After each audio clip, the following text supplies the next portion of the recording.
Afternoon, and thank you all for joining the call to introduce the new summer market performance report that we published early last week. This report covers June 2021 market activity. This is Christina Osborne of ISO Stakeholder Affairs, and here to present the highlights from the report is Guillermo Bautista Alderez, who is the Director of Market Analysis and Forecasting. We do have a few other ISO representatives on the line as well, including Amber Motley, Rahul Kalaskar, Gary Delson, and Ann Gonzalez. So just a couple of quick reminders. We are recording the call. We will post the video file out on the Miscellaneous Stakeholder Meetings webpage. That's where you're going to find the other related materials, including a link to the report as well as the presentation that Guillermo is going to go through today. One request that we have is that you please contact the ISO to ask permission before reprinting any related transcriptions. So we do have some new instructions for how to raise your hand. It used to be #2, and that does work if you join the meeting through audio only. However, if you did elect to join through the computer or the call me option, you will need to select the raise hand icon above the chat window, which is located at the bottom right corner of the screen. It's kind of small, so that's why I put a little icon here so you can recognize it. But you'll need to do that to raise your hand. And if you do need any technical assistance, you can either reach out to the event producer, Adam, or you can contact me and I'll help you. Just a reminder to please introduce yourself first, including your name and affiliation. And if you do have any, if you want to ask your question via chat, you're welcome to do that. Just go ahead and send it to me. So with that, I'm going to go ahead and turn the meeting over to Guillermo. Thank you, Christina. Can you hear me? Yes, thank you. Go ahead. Okay. Good afternoon, everybody. Thank you for participating in this call. As Christina indicated, we are organizing this call to go over the report that we posted last week. This is in regards to the summer readiness performance. We have recognized that given all the interest that is about the summer conditions and the market performance with the history that we have from the last summer, we found that we need to have a more timely, direct mechanism to communicate that information. We receive all the time a lot of inquiries about specific items of the market. We have standard forums such as the monthly report, the market performance forum meeting, but we believe that this more dedicated report could cover naturally and directly the topics that are of interest regarding the summer performance. And that is the main driver for having this monthly report. We're expecting to have a monthly report for the months of June through September. That is really where the critical time of the summer performance is going to be. We can assess the need if we need to continue to do that and after that, but right now that is the plan. We are trying to put the report out 2-3 weeks after the calendar month is completed, because we have this trade-off. We want to make sure that we have enough material, deep enough to convey to the market, but also ensure that the information is communicated timely, so that we can really have a good discussion and identification of how things are working. The purpose of the report is twofold. The first one is obviously to assess the overall performance of the market given the summer conditions. And the second component is more about assessing how the summer readiness initiative components are working once we have those in production. Now that we started with June, it may be a bit early to be able to assess all the full blown of the initiatives that we have implemented, because in the June time frame, we may not have everything in place. All these different components are being implemented and put in production at different times. As they come in, we're going to be able to start assessing how they are performing and see if they are meeting the intended need. And that is another trade-off that we have to consider, because if we want to have these monthly reports provided as soon as feasible, some of the data may not be readily available to be able to assess that, so there may be a natural lag of how soon we can assess specific items. For instance, just to put an example, we may have the need to assess how demand response is performing. Well, naturally, the actual performance using the baseline is available about 2 months after the trading day, and naturally that is going to be out of the scope or the timing of the monthly report. So we may have to report that in subsequent months. And the idea is that we have put this report and then we can follow up with a call. Today is going to be an hour. We will assess if that is good enough time moving forward or whether we need to expand it to have a more detailed discussion depending how today looks like. And the information is available on the website. I think through the presentation you have the link to go straight into the material. And with that, let me go into the different areas that we have for the report. As I indicated, we are interested to assess how the different summary initiative components are performing. Similar to the summary that CAISO provides in the PMO space in the initiatives, we have summarized this, and please bear with us. This is live, and obviously we have to track, and by the time we have to put the material, there may be some discrepancies eventually when we discuss this because things have happened in that meantime. And this summary just highlights the different main components that we have for the summary initiatives, the implemented date, what is the driver, the trigger for those specific conditions, and so far whether they have been utilized or triggered in the month of June. Generally speaking, the majority of these enhancements were not ready yet in the June timeframe.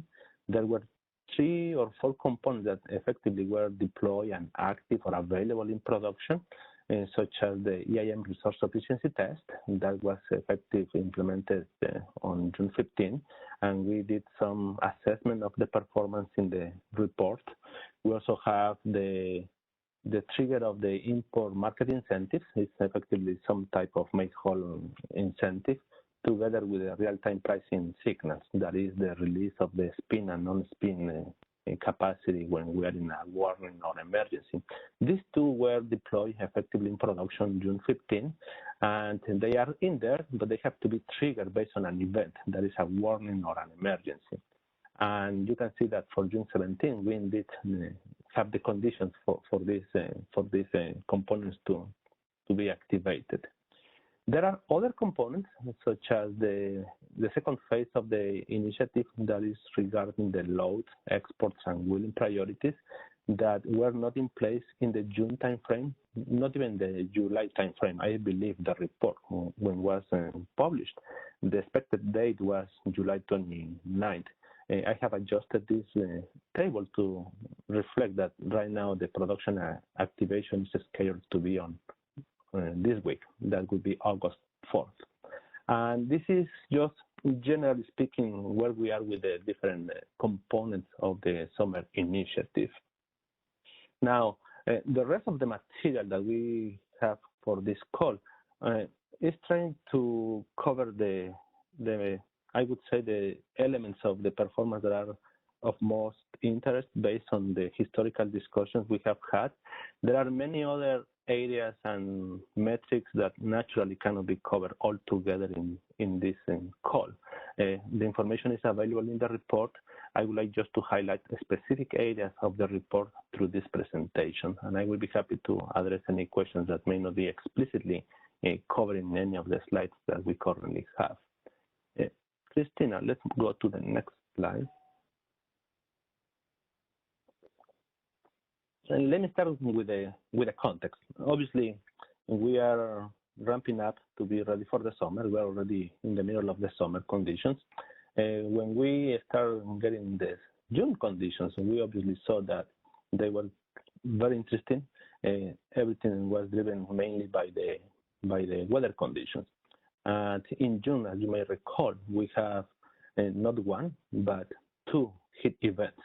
One that was through the period of June 12th to about June 20th, and that is the one that impacted mostly California and in general the Southwest.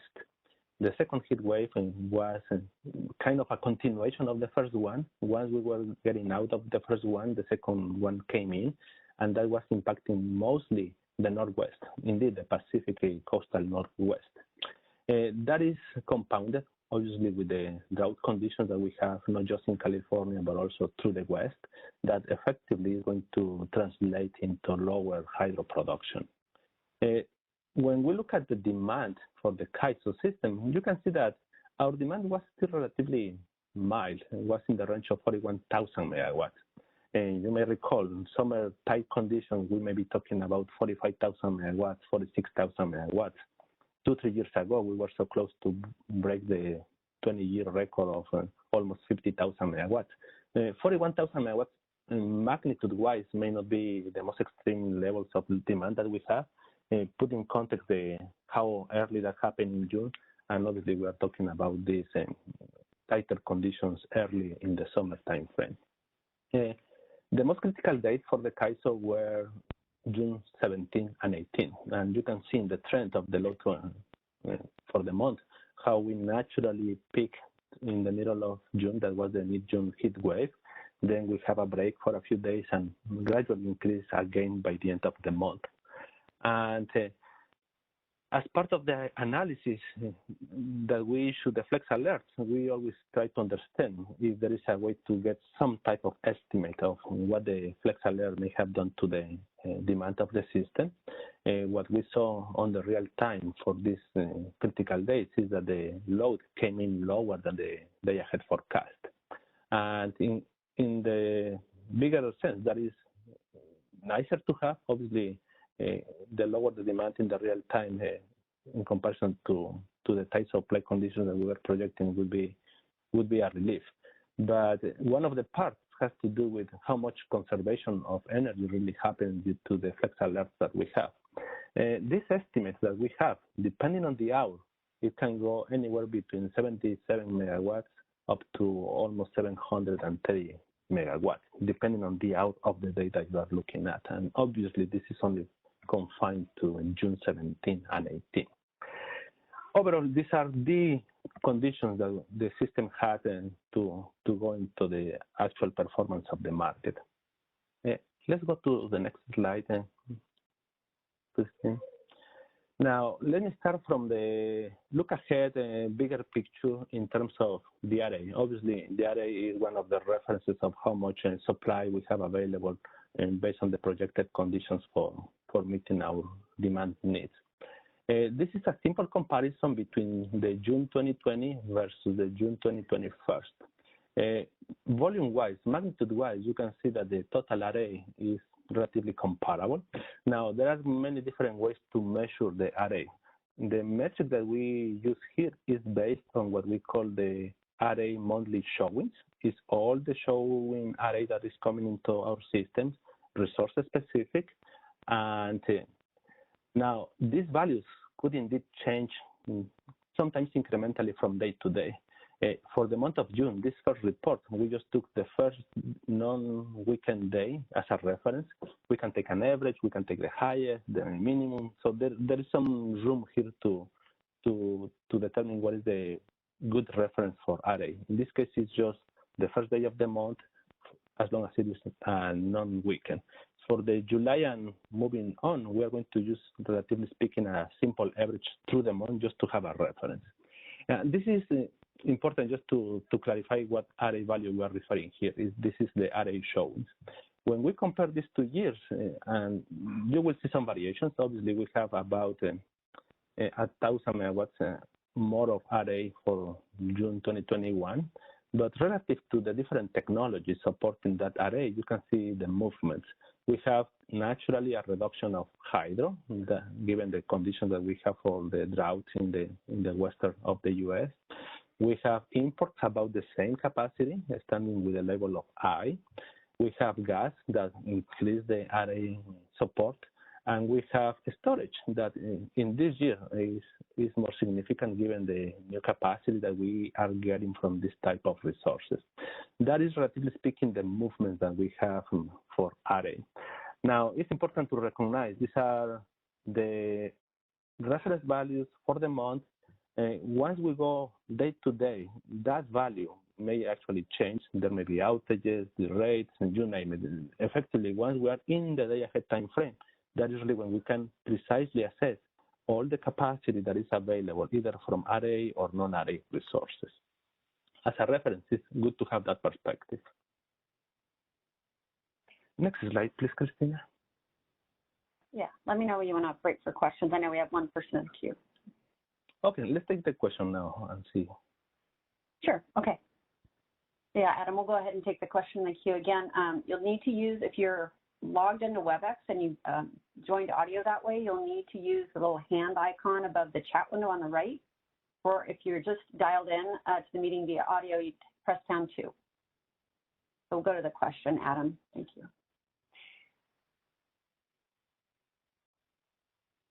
Hey, Guillermo, this is Michelle Quito from the CPC. I just have two questions. So my first question is, when you're talking about shown RA, are you including demand response and any other credits that other jurisdictions might use? Yeah, thank you, Michelle. Well, this is interesting because this is not going to explicitly include or discount the credits because this is the RA showing. So we have the obligation and then what we receive as the shown. When we determine the obligation, we can discount the credits and we know what is effectively the RA obligation. At the end of the day, the RA capacity that we receive through the supply plants is what we account for. So it's kind of tricky to say whether the credits are included or not because the credits are against the obligation, not the RA showings. What I can tell you is that when you see the total RA showings, they happen to be actually above the RA obligation with the credits. So maybe around the same megawatt value. Okay, and then I have a question for going forward. Yes. Will you guys be including the CPM resources in the RA or the above RA? Yes, this RA showings include the CPMs and RMR resources as well. I forgot to mention that. It includes the CPM? Okay. So yeah. I'm confused about that it includes the CPM showings because in CAISO's filings on the load, resource, and wheeling priority, CAISO indicated that it doesn't count CPM resources as RA resources. I'm not familiar with that reference that you have, Michelle. We can check. What I know for okay, let me step back. I believe for sure we include the RMR. I need to double check whether the CPMs are also included. And I don't have that's the really important. Yeah. Okay. Yeah, so when you show the other one, it'll be important to see if the CPM is included. I personally think it should be included sort of as RA because why CPM if we don't get to count it as RA? And also if it's not counting as RA, can it be exported? So I feel like I have a lot of questions about that, and so some clarity with regard to that whole issue would be really helpful. Sure, thank you. Let me take a note for that. Okay, thank you. Thanks, Michelle. And that's Any other questions? Okay, thank you. Anyone else in the queue, Adam?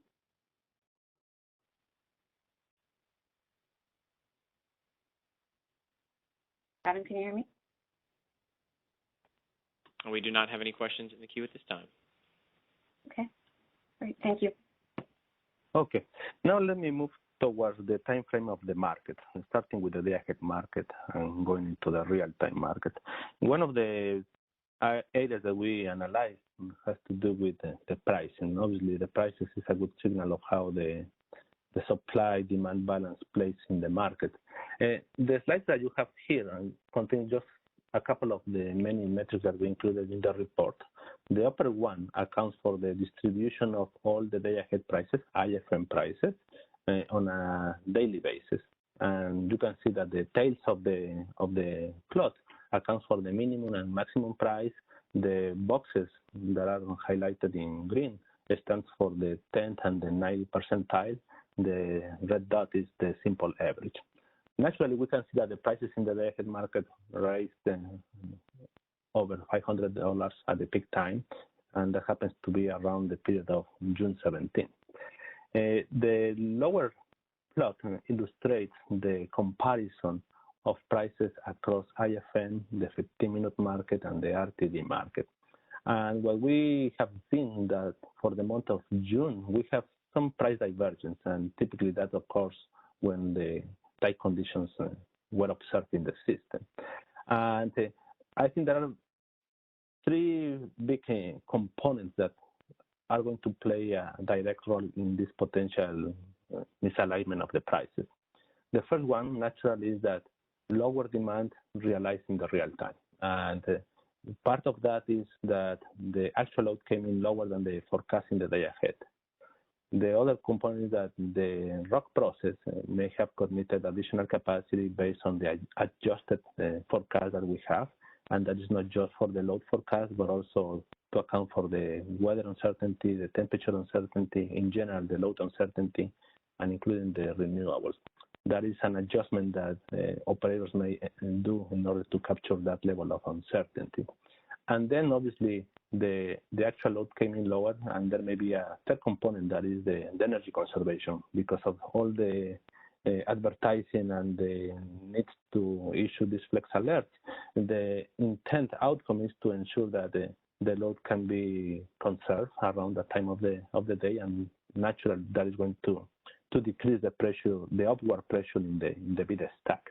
These components naturally may put you in a different perspective between the day ahead and the real time, and consequently the prices may reflect that difference of conditions. Next slide, please.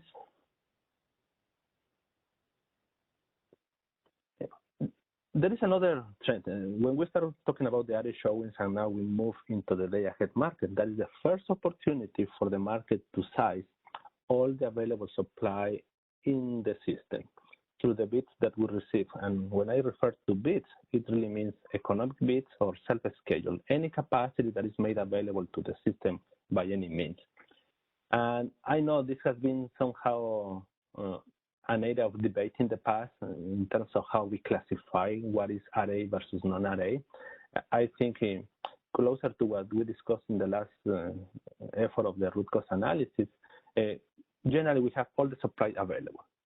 There is a reference of the RA that is applicable to each resource, and the main item is how do we define what is RA. In a simplistic way, and we describe that in the report, any capacity that is up to the RA is considered RA. Now, there may be resources that have supply available that is above the RA level. When those resources are either wind and solar, regardless if there is any capacity above the RA value, we treat the whole capacity of that wind or solar as RA. If you have a gas resource, on the other hand, for instance, where you have a partial RA on the capacity of that resource, we only classify RA up to the RA value. Anything above that RA value is classified as above RA. And this is just an easy way, a simplistic way to try to differentiate whether the capacity is RA supported or not. And when we go through each day of the month, we can see naturally there will be certain capacity with a profile through the day. Much of that may have to do with the capacity that is coming associated with the solar resources. That is the reason you can see this nice bump in the middle of the day, because it's when the solar production is increasing. The area in blue is, strictly speaking, what we associated as RA. The area in green is anything that is above RA or that is not associated with RA. The dotted line is just a reference of what has been the RA showings for the month, and the line in purple is just the profile of the load forecast. That load forecast includes 6% estimates that accounts for the operating reserves that we split between this operating reserves as contingent, as spin and non-spin reserves. You can see that naturally the trend is going to look tighter in the mid-June timeframe. Everything is really about the dates of June 17, June 18. And generally speaking, the capacity, the supply that we have available in the system was sufficient to cover the day-ahead forecast. And there are other methods that we included in the report in which we compare against the actual load that came in lower than this trend in purple. So generally speaking, we have RA enough to cover the demand needs for the month of June. There was maybe 1 or 2 hours in June 17 where at the time after we passed the peak, the line in purple was falling in the green area. And in general, that's the most critical picture of the supply availability that we have for the month. Let me see, I think I see a question on the slide. You can read it out loud if you'd like. Yeah, it's from Dan Williams, CE.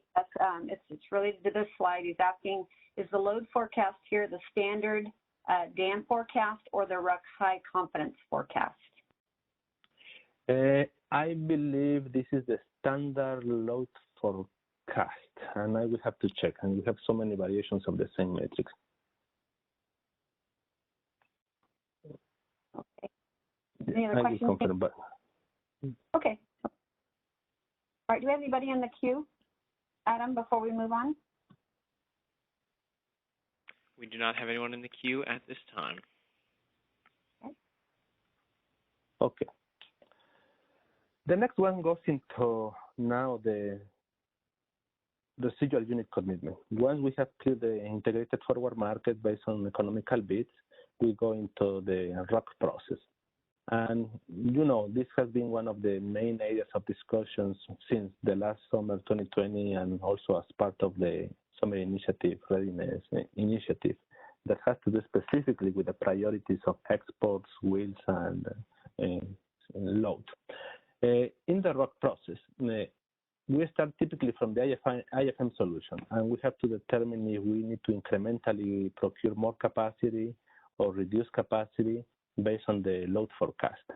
It plays in either direction. There may be cases, and that is typically what you see here in the first half of the month, in which once we go from the IFM market into the RUC process, we have excess of supply.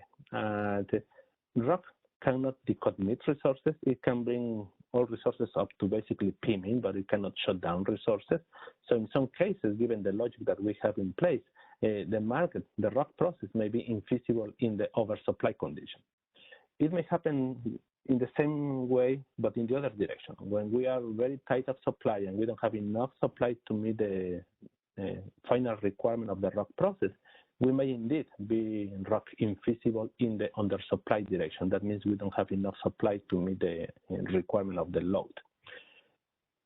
Through the month of June, you can see that there are two trends in the upper left plot. One is the infeasibilities in the RUC process against the standard load forecast. And the dotted line in red is the same infeasibility, but against the adjusted load forecast. That includes any adjustments that we do due to the overconfidence, the uncertainty on the weather. When you see through the month, only on June 17, we have undersupply infeasibility observed on June 17. That is the most critical day where we were tight of supply.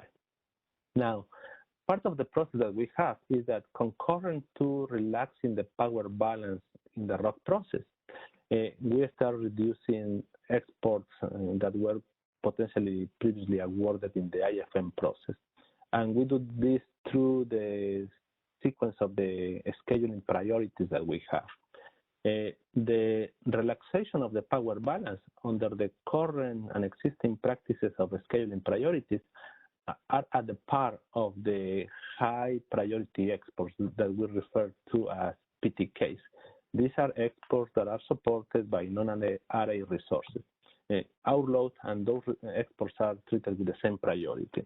Now, before reaching curtailments or reductions of these high priorities or relaxing our power balance, we start going from all the economical bids, going into the price takers or low priority exports, and only when we run out those, we may have to go into the reduction of the PTK or relaxation of the power balance. The lower plot shows you the trend of the export reductions that we have in the RUC process, and we classify those export reductions by the nature of the exports, whether they were economic bids, whether they were low priority price takers, or whether they were high priority supported by non-RA resources.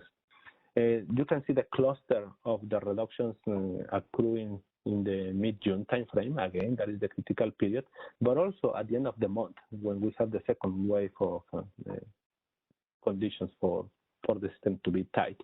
Now, when we look at the June 17, you can see that the majority of the exports reduced are obviously first the economic bids, but also a significant volume of price takers that are the ones in green. On June 17 in particular, we have, I don't remember the specific number, but it's in the report. I think it was about 300 megawatts of high priority exports that have to be reduced for a couple of hours on June 17, because at that time is when we were already relaxing our power balance. So it was concurrent reduction of the high priority exports with the power balance and relaxation in our system. Now, that was the day-ahead solution. When we moved into the real time, and the real time became less stressed than what was projected in the ROC process, these high priority exports were basically resubmitted, because now under the changes that we implemented on September 5th, that priority, that self-schedule cannot carry over from the day ahead into the real time, or it carries, but if it was reduced to zero, there is nothing to protect at the day ahead priority. So the only option for these exports is to rebid into the real-time market. And once they were in the real-time market, they actually were able to flow given the conditions that we have in the real-time market. In that sense, these reductions didn't materialize in the actual operation of the system next day. Let me pause to see if we have any questions so far. All right, I do not see any questions in the verbal queue at this moment. Actually, I do see one that just came in. Caller, your line is being unmuted. Please go ahead. Hey, Guillermo, this is Michelle Quito again from Energy Division. You said that the PTKs flowed in real time. Did any of the LPTs or economical rebid and flow in the real time?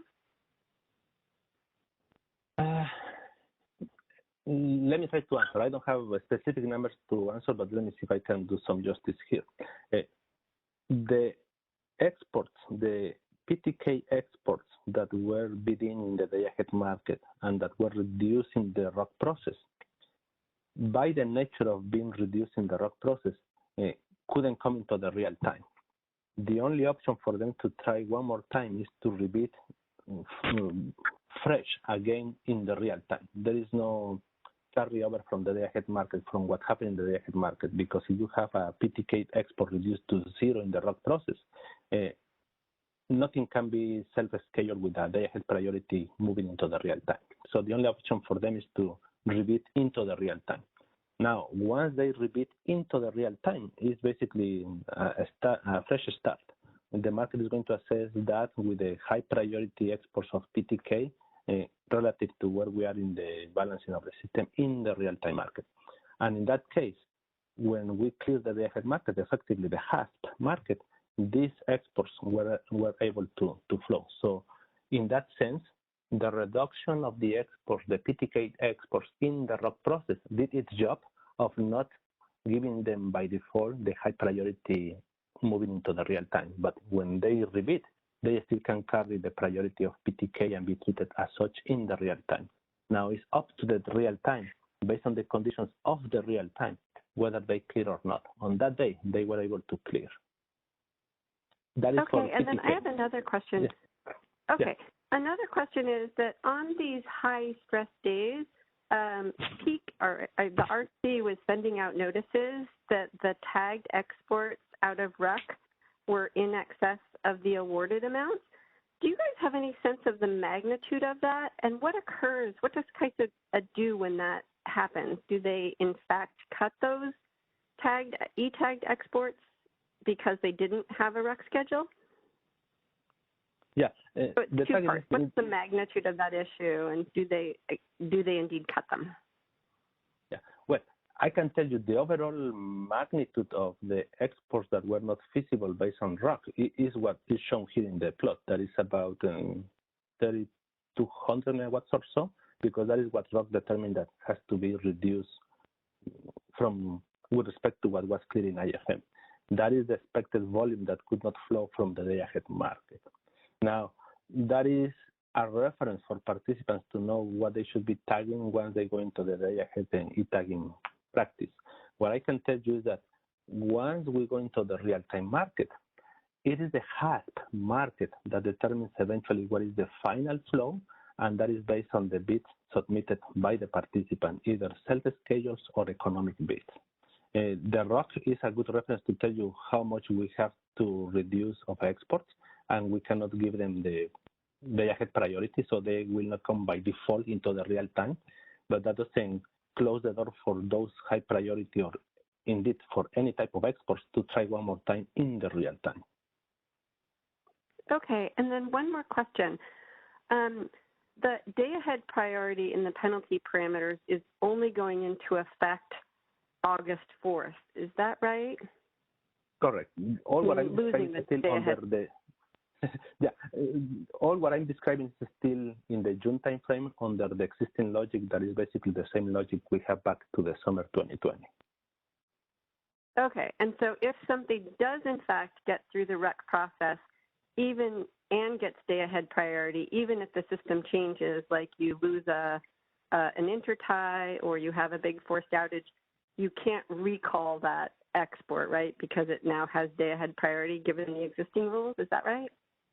Yes, but let me just caveat that. That is true as long as the export was able to clear successfully in the ROC process up to that amount. Okay, thank you. You're welcome. Okay, I think we have a question on the chat. Let me see if I can get the full question. Sorry, I lost audio there for a second. So I don't know if you responded to JK's question. I can read it if you have not, or her questions. Please, could you read it? Sure, yeah. Okay, so JK Wang, first question, does the figure show the adjusted forecast is 3,000 megawatts higher than the standard forecast? Sorry, which figure is she referring to? What's that? I don't know what figure. I think it's this figure. JK, if you're listening, if you could respond. Is this the figure you're talking about? Not sure if she's still on. Well, yes, let me the try to answer. top figure, the top left figure, she's asking. Does the figure show the adjusted forecast is 3,000 megawatts higher than the standard forecast? Yes, that's effective. Effectively, what this figure is saying is that using the adjusted forecast that includes any adjustments, there was an infeasibility of about 3,000 megawatts. When we use the same construct against the standard forecast, no adjustments, there was no infeasibility. Okay. And then why the difference was much greater on June 17th than the other days? Well, it's about the supply-demand condition, right? This is the day where we have the tighter conditions of the system. So you would expect that this is the day where we are going to be running through the infeasibility. This is the day where we may have the largest volume of export reduced because the ROC process is trying to balance supply and demand. In other days, you may not have such a tight condition, and therefore you don't have to resort to this last type of actions to regain balance. Hopefully that answers your question, JK, but feel free to send a follow-up chat if you want. And then Dan Williams has a question on this slide as well. We have seen REC prices in the daily day-ahead market, watch publication on multiple days in the approximate 250 plus over evening peak. Example, $400 per hour ending 18 through 20 on 6/16. But the report says that there was only an infeasibility on June 17th. Can you connect the dots for us there? I don't know if you can read this in the chat. Okay. Yeah, I think we will need to understand what prices we are talking about, whether that is the power balance price or whether that is specific DLAP or trading hub price. Naturally, ROC prices are going, when everything is nice and smooth and we are running out of capacity, naturally the ROC prices are going to hit the cap that we have of $250, not because it's a cap, but because it's the reference of the power balance and relaxation.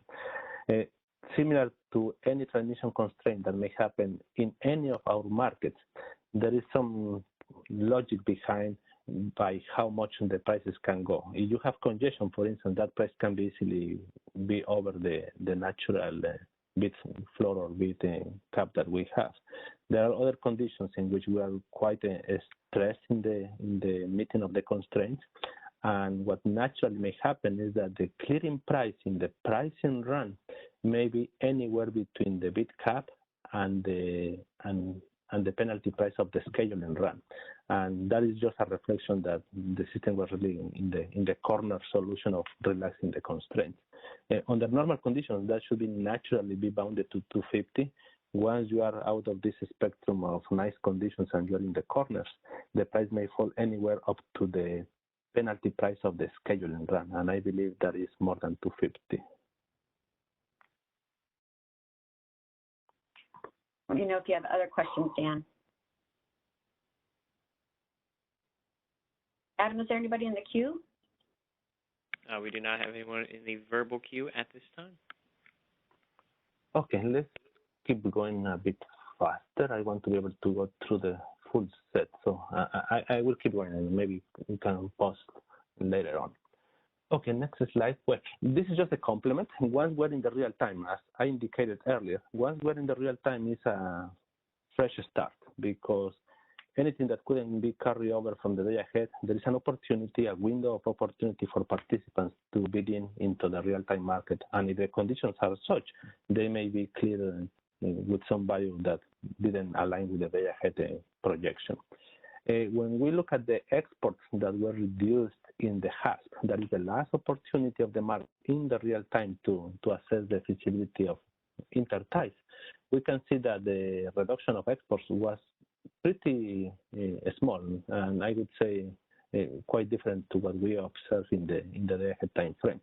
There are very few days in which we have some level of export reductions in the real-time market, and when we actually check the driver for these reductions, we actually realize that that was not even for supply-demand balancing conditions. It was more about congestion management, for which we have to reduce some exports. Next slide, please. Another area, more general in terms of the interties, has to do with the net interchange. The net interchange can be defined as the algebraic difference between the imports plus dynamic resources minus the exports. And the wheels are balanced on each side of the equation, so it doesn't really matter whether you account or not for the wheels. And the net is what we call the net interchange. And that gives you a very good relative of how much on a net basis the CAISO is relying on the interties. Typically, you are going to see that overall we are going to be a net importer. Our level of imports is greater than the level of exports. There were some days like mid-June, end of June, where we actually have that volume reduced significantly. Basically, the amount of imports were about the same of the value of exports. And indeed, on June 28th, we were net exporter for a couple of hours. And you can see that in the dotted trend where it goes into the negative range. Keep in mind, this may be happening typically before the peak time, when we still have plenty of solar production. That is when we can maximize and get the largest amount of exports in the system. And that may happen not just with the intertie transactions, may also happen with the EAM transfers, and it can play either way depending on the conditions. But historically, what we have seen is that there is a nice correlation between the level of exports increasing or the level of imports reducing by the time we have an increasing or maximum values of solar production. Granted to say, obviously in the mid-June and in the end of June, we have these tight supply conditions, not just in the CAISO, but also in the western of the U.S. in general, and that obviously put a lot of pressure for the scarce supply that was in the system. Next slide, please. Another area that we are looking at is the RA imports, and there were some rules through the CPUC proceedings in which we assess how those static or non-resource specific imports that are associated with RA are coming to the CAISO system.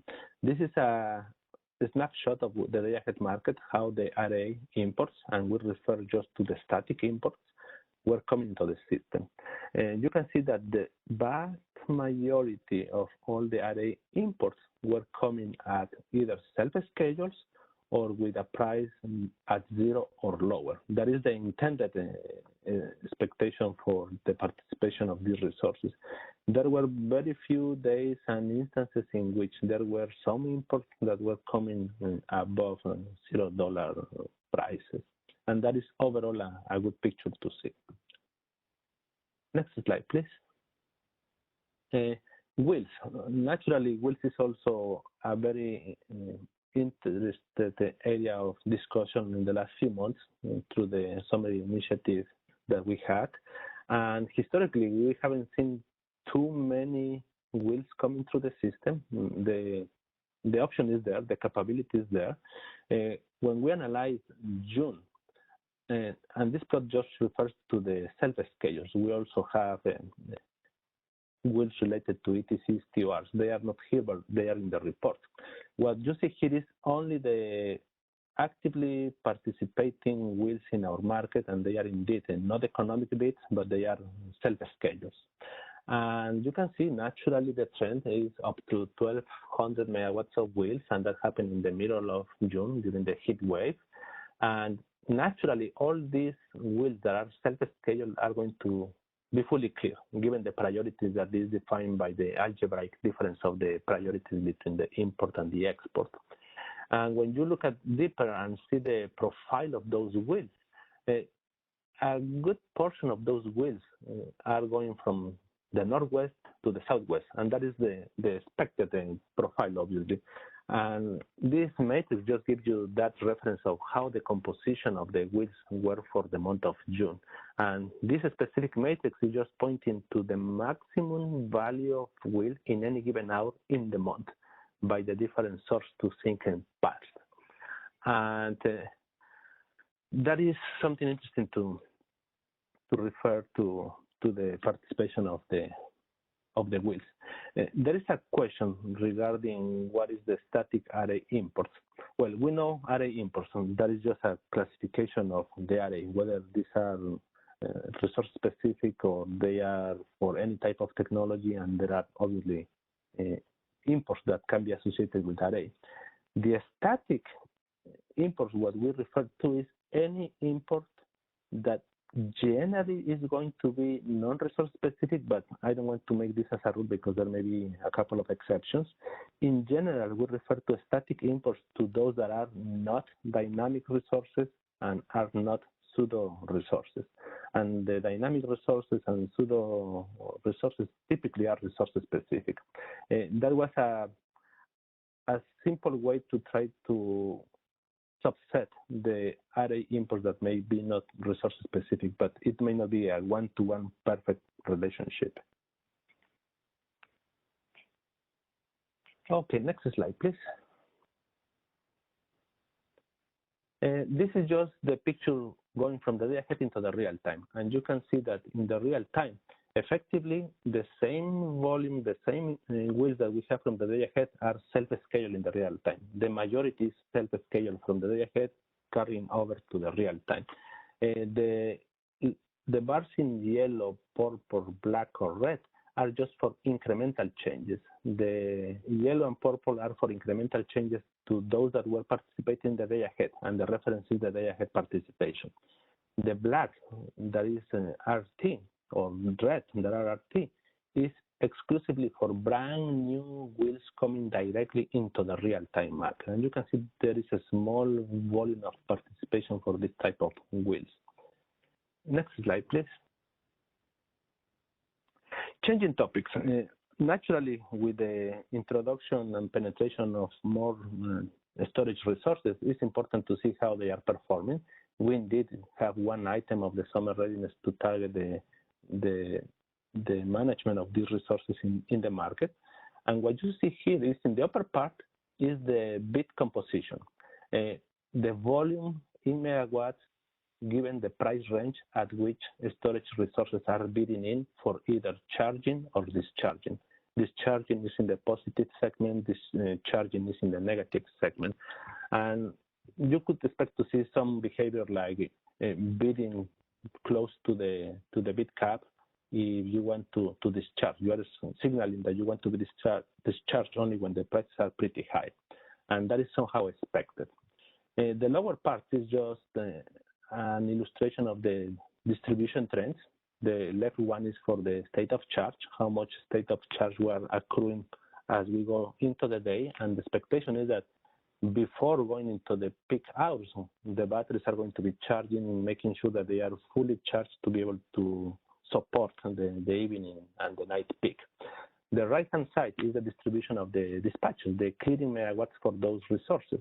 And you can see this nice profile where the batteries are being discharged, supporting the demand in the system, starting typically now ending 19 and going all the way through our ending 22. I would say this is a very nice, ideal to see behavior of dispatching the batteries. And the bidding, how they are bidding, obviously play a role on shepherding the dispatches in the market. Next slide, please.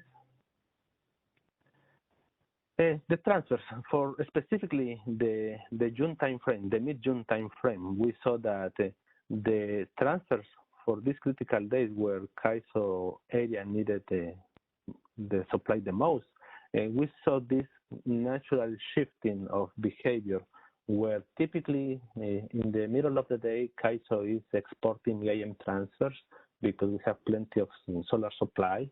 As we go into the night peak, and that becomes an import.